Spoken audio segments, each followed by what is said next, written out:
भाद्रपद महिन्यातील गणेशोत्सवाप्रमाणेच आता माघी गणेशोत्सव थाटात साजरा करण्याचा कल वाढत चाललाय. कोणी परंपरेनुसार तर कोणी नवस फेडायला गणपती बाप्पाला विराजमान करत असल्यामुळे दरवर्षी माघी गणेशोत्सव साजरा करण्याच्या संख्येत भर पडते.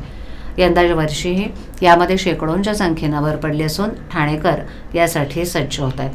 यावर्षी गणेश जयंतीला म्हणजे 1 फेब्रुवारीला ठाणे पोलीस आयुक्तालय हद्दीमध्ये 2419 श्रींच्या मूर्तींची प्राणप्रतिष्ठापना होणार आहे.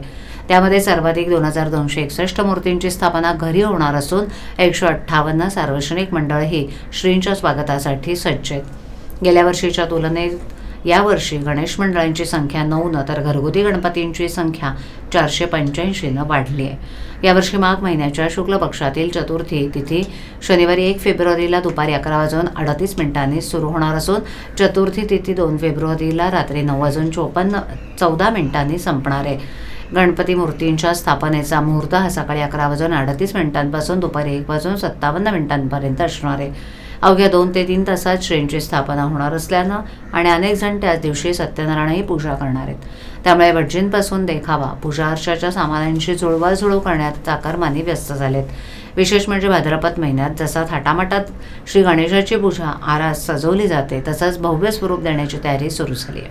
त्यामुळे बाजारात फुलांपासून पर्यावरणपूरक मखरांनाही मागणी वाढली आहे. तर दुसरीकडे गणेश मंडळांमध्येही स्पर्धा सुरू झाली आहे.